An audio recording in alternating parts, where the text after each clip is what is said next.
Comme des filles production était à la première du film Le Mirage, un film réalisé par Riccardo Troggi et écrit par Louis Morissette. Un film qui aborde les crises de la vie adulte, un sujet qui me touche personnellement.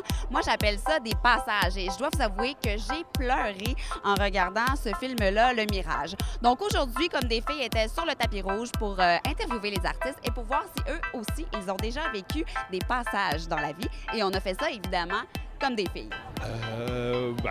Oui.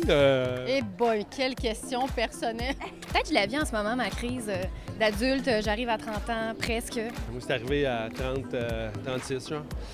C'est moins le fun, c'est moins sexy.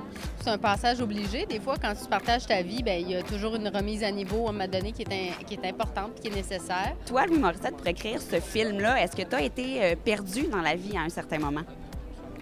Non, pas tant. Mais en fait, je vais donner un exemple. Moi, j'ai toute ma jeunesse, j'avais comme un destin qui était un peu écrit. Je devais prendre la relève de mon père et tout. Puis je suis allé à l'université, j'ai fini mon cours à l'université en administration. Puis c'est à ce moment-là, comme dans ma vie, je me suis dit, OK, peut-être, ça se peut que ce soit ça. Mais j'aimerais ça toucher à autre chose. Puis je suis allé à l'école de l'humour. Mes amis étaient comme, ça va toujours, Louis, tu sais. Moi, juste te dire, cette année, moi, j'ai fait 75 000. Puis ton choix de comique, ça va? Tu encore, tu l'assumes toujours? Oui. Puis j'ai pas douté. Mais là, aujourd'hui, je les rencontre, puis ils font comme, ah! Tu savais. Je savais pas. Mais je savais juste qu'il fallait que j'écoute ce que j'avais envie de faire. En quoi ça te touche, les crises comme ça qu'on vit en tant qu'adulte? Bien, le film représentait un portrait assez approximatif de ce que je vivais.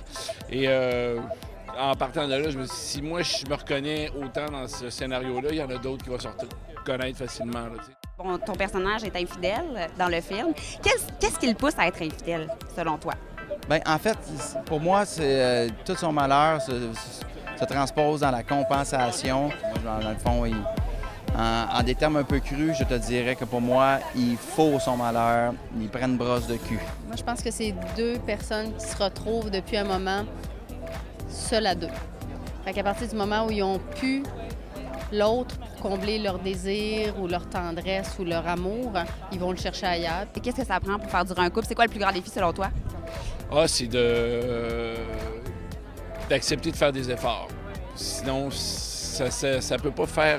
Ça peut pas couler tout seul, c'est pas une rivière. Là. Pourquoi je crois à l'amour et au couple? En fait, ça, c'est très personnel. Je pense qu'il y a des gens qui sont peut-être faits pour vivre seuls aussi. Moi, j'ai besoin d'avoir quelqu'un à mes côtés, comme d'être en équipe avec quelqu'un, d'échanger, de quand ça va bien, quand ça va mal, d'avoir quelqu'un à côté de moi. Sinon, je me sens beaucoup trop seul, puis je suis pas bien.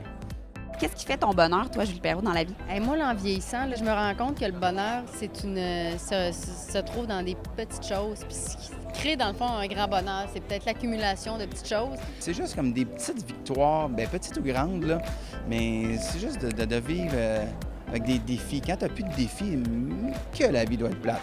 Moi, je pense dans la vie, il y a deux types de personnes. Les gens qui ont une aptitude au bonheur, puis ceux qui ne l'ont pas.